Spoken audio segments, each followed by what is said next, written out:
In this video, I'll be talking about the International Medical Guide that is available for the mariners' use on ships. In this regard, I'll be talking about what the International Medical Guide is for, the structure of the guide, and how it can be used for the benefit of the seafarers. Now, this video will be a bit long, so if you think it's too boring, watch it in parts, and if you find it very interesting, then you can watch the whole video in one sitting. So let's get started so that this video doesn't become too long. So we'll talk about International Medical Guide for ships, but before that, I want to stress on the fact that on the ship, your duties as a seafarer may be to organize the medical locker, render first aid, dispense medications, nursing duties, as well as monitor patients and record keeping. But if you are the in charge of the hospital locker and you are the second mate or the third mate, you have to remember that overall it is always the master who is in charge of the hospital under the Maritime Labour Convention. So the master is responsible for answering any questions that may be asked by the outside stakeholders such as the port state, flag state, or the ISM audit. If you are the second officer, third officer, or chief officer who's in charge of the hospital, it is of course your duty as the master's representative to carry out a good job of these duties, especially if you have been tasked by it. Before I start with the new International Medical Guide for Ships, the first edition I must talk about was published in 1967 by the World Health Organization. The second edition was published in 1988 and translated in 30 languages for the worldwide use of the seafarers. The current edition, which is the third edition, is consistent with the latest revisions of World Health Organization rather, Model List of Essential Medicines and the International Health Regulations. This is how the old guide used to look, and at that time it was called the Ship Captain's Medical Guide, because it was the popular conception that if something goes wrong medically on board ship, it is the ship's master who seeks this guide and uses this guide to even seek radiomedical advice. Of course, this comprehensive guide is essential reading for laymen or seafarers to diagnose and treat injuries, ill health, and other medical conditions on ships where no doctor is carried. We are talking about cargo ships, of course. On passenger ships, you often have medical or professionally medical doctors available. Now, seafarers also, of course, undergo a medical care course, but that doesn't make you proficient sea doctors. These codes are written in simple language and adopt a straightforward approach to the diagnosis and treatment of diseases and injuries. This code also provides maritime professionals with essential medical reference material. It's fully illustrated to guide seamen through the range of procedures required to treat diseases and injuries and helps to avoid potential problems and deal with incidents of varying severity. However, nowadays this is not called the Ship's Captain Medical Guide. In fact, it is called the International Medical Guide for Ships. And this is what the cover looks like. It's a bit darker, but at the same time, efforts are being made to make it as user-friendly as possible. Because seafarers are not proficient doctors, we are not trained doctors, it is assumed that the easier the guide for the seafarers use, the better it is, and in emergency situations, it will be easier for seafarers to use it to the treatment of diseases and injuries. How to use this guide is mentioned in the first few pages only. So if you can see here, the guide includes the procedures, or rather some guidelines on how you may use this guide. The guide is easy to read and understand and tells you how to diagnose, treat, and prevent health problems in seafarers with a focus on the first 48 hours after injury. In this regard, chapters 1 to 24 follow the structure of general description, explanatory notes, signs and symptoms, key questions to ask, what to do and what not to do. These chapters also contain information on how to prevent specific injuries or illnesses by action that can be taken on board. General prevention and health promotion is covered in chapter 30. First 11 chapters cover the principles of first aid and how to respond to choking, bleeding, shock, pain, injuries, wounds, burns, and poisonings.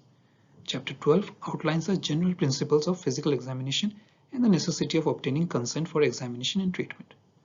Chapter 25 describes how to use external assistance and seek radiomedical advice by including general recommendation on the use of digital photographs to assist in obtaining diagnostic and treatment advice.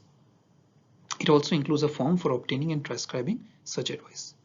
Chapter 32 contains the relevant articles for the revised International Health Regulations. Chapter 33 lists the necessary medicines for stocking the ship's medicine chest, including those which should be only used with radiomedical advice. The list is consistent with the WHO's essential drug list and provides indications, doses, and specific precautions for each entry. Annex A contains medical referral and evacuation forms. Now you have to remember that although the International Medical Guide stipulates ships and carry a medicine chest, medical equipment, and medical guide, the final list is approved and dictated by the flag state requirements. The medical guide supports a main principle of the convention to ensure seafarers are given health protection and medical care as comparable as possible to that which is available to workers ashore. Maritime Labour Convention 2006 or MLC 2006 states that ships that carry 100 or more persons and ordinarily engaged on international voyages of more than 3 days duration shall carry a qualified medical doctor who is responsible for providing medical care. And that is why in this regard, most of the passenger ships carry qualified medical doctors, which is not the case with most of the cargo ships. Ships which do not carry a medical doctor shall be required to have either at least one seafarer on board who is in charge of medical care and administering medicine as part of their regular duties, or at least one seafarer on board competent to provide medical first aid. In this regard, seafarers often undergo, not often, but they undergo medical care courses. Persons in charge of medical care on board who are not medical doctors shall have satisfactorily completed training in medical care. The International Medical Guide for Ships is a standard reference for those training courses and is designed for use by all crew members. MLC 2006 also stipulates that competent authority shall ensure by a pre-arranged system that medical advice by radio or satellite communication to ships at sea is available 24 hours a day.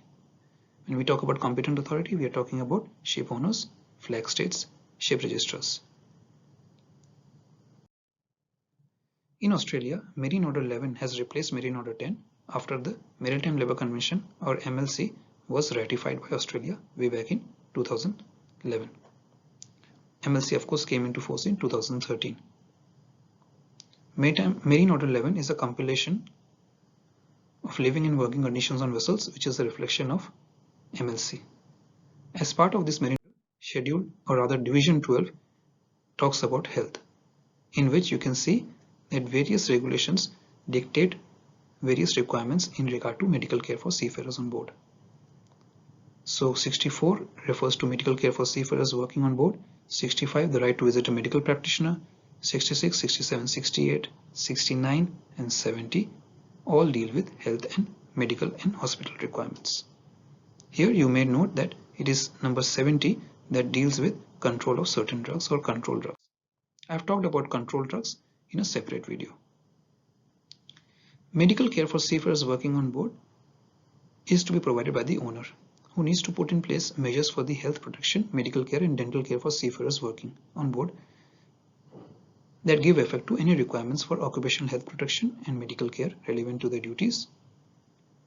The owner must ensure that seafarers have health protection and medical care as comparable to workers ashore, and must take into account the expenses and bear the expenses that are incurred medically or on medical reasons by seafarers.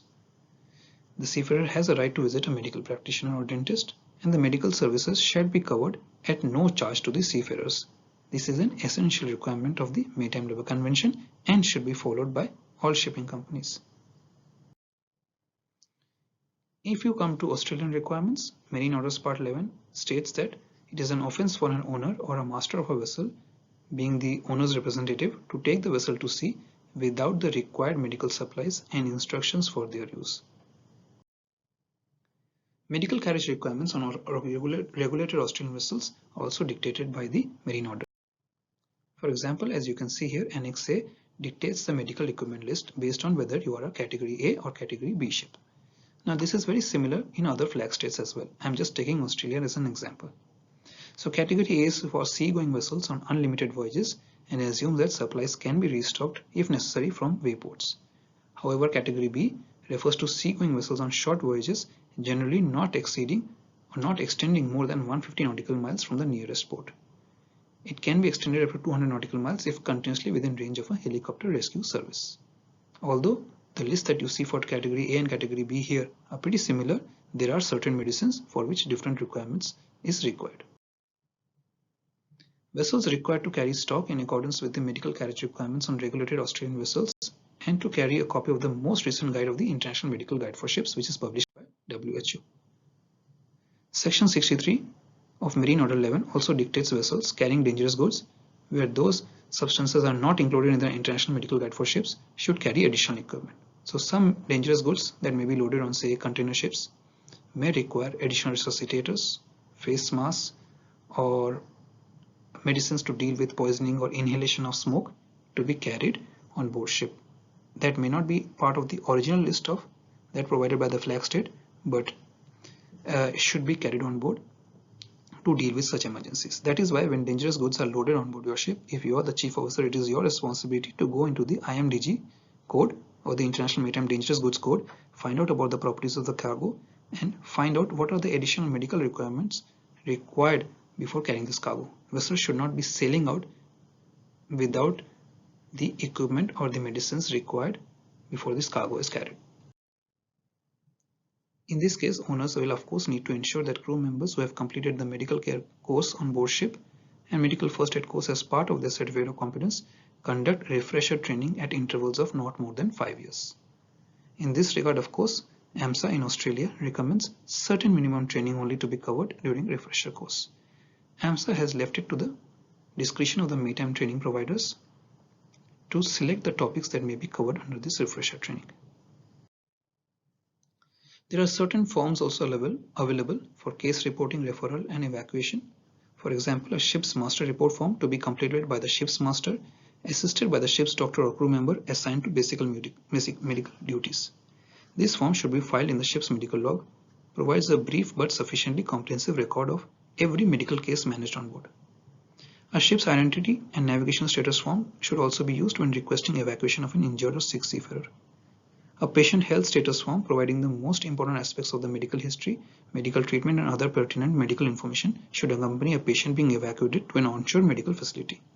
And finally, a primary physician reports form which an onshore physician assigned to the care of a sick or injured seafarer should use to note all pertinent details of the case. At this point of time, I must emphasize that copies of these forms or originals of some of these forms should be kept in your medical logbook to be produced if required or if asked by a posted or flag state or an ISM auditor. Forms in the case of Australia are provided and can be available for free from the AMSA website. This is an example of what a form looks like. Basic rules for managing the medicine chest is that you must assign a person the responsibility for doing so. Normally it is one of the deck officers, such as the second officer or third officer. The officer should be maintaining records and documenting all medicines that have been administered to the crew and documenting any actions, symptoms, or occurrences where the patient was sent ashore should be documented in the logbook. Medicines should be easily identifiable by applying stickers on top of the medicines. Most of the medicines are normally labeled, but if not, then it is the duty of the officer to make sure the medicines are labeled. They should be stored in a clean, dry place and stored in such a way that anybody who accesses the hospital should be able to find the medicine. This will be particularly important if the person in charge of the hospital sometimes suffer injuries themselves and is then required to be taken over by another officer who goes into the hospital. The system should not be very complicated. The expiry date of the medicines should also be clearly labeled, and a separate list should be maintained in the hospital as well as on the bridge maybe and the captain's locker if required, so that expired medicines may be replaced as soon as possible, in fact before expiry. Medicines regarding pregnancy, drug allergies, and unwanted effects and drug interactions should also be maintained. Now, although maritime industry and ships are popularly known as a male-dominated industry, more and more women are being employed in the maritime industry. So you should be very mindful of the medicines that are required to be carried to pertain to the needs of the women in the maritime industry. Make a note of all drug allergies for the ship's crew who are sailing on board the ships. Do not administer any drug if it may lead to further reaction. Without any knowledge, you should not be administering any drug. The labeling of the medicines should be correct and easy to read. Expiry should be correct and easy to read, and expiry should not have reached. Master should make sure that the medicines are stored correctly and the directions for use are provided. The master should also take care and be supervising the control drugs which are kept in his or her cabin. Owner should ensure that expired medicines are replaced, either arrival at the next port of call at which they can be replaced, or within 3 months after their expiry dates. At this point, I must stress it is also the responsibility of the officer on board ship to order the medicines in good time so that the company gets or the owners get enough time to replace the medicines. Ships should not be carrying expired medicines, and expired medicines should not be administered to anybody on board the ship. Controlled drugs have been covered in another topic, but here I must just mention, or another video rather, and I will give you the link to that video in the description section below. But here I must ensure, or I must emphasize, that any loss or theft of the controlled drugs should be recorded and reported on arrival port. It is not that investigation authorities will come and start investigating. It's not always the case, but this basically covers you legally in case any misuse of drugs is found on board the ship. So make sure that you also log it down in the master's official logbook. Medical supplies as reasonably necessary should be carried on board the ship. Now a list is dictated by the flag state on what is the medical supplies required to be carried. You may go above and beyond it because other factors such as the complement of the crew, the hazards faced during a voyage, the voyage length, whether you can access the radio medical advice and call the helicopter for early evacuation, all these facilities are required to be considered before you stock the medicine. So let me give you an example here. So say for example, when you are going to a port in Lagos, Nigeria, and before arriving Lagos, Nigeria, we are required to administer anti-malaria medicines to the ship's crew 2 weeks in advance, and 2 doses are to be given. So in this case, you have to make sure that not only do you have the minimum requirement for anti-malaria medicine, but you must also carry additional medicine that will cover the 2 doses for the entire ship's crew. Other incidents may be, or other examples may be, where ships are carrying dangerous goods, or ships are carrying women and passengers or babies. Medicines pertaining to their requirements should also be carried. Where the operator has carried out a risk assessment to determine the appropriate medical supplies to be provided, this should be documented and made available as part of the ship's ISM documentation, if applicable. When the operator of the ship varies the provision of medical supplies on board a vessel from those suggested in the International Medical Guide, evidence of assessment should be available on board. An appropriately qualified medical practitioner should undertake assessment or review of medical supplies carried on board a vessel. At this point, I must emphasize that although it is on your companies, it may be a professional pharmacist who comes and stocks medicines and equipment on board your ship in the hospital, it is still your responsibility to ensure that that job has been done well. Because if not, then questions will be asked to you as the officer in charge of the hospital, and you if you are the master on board. Finally, the master's responsibilities regarding medicines should be always kept up to date, should not be expired. Master should be directing the officer, because overall the master is the officer in charge of the hospital.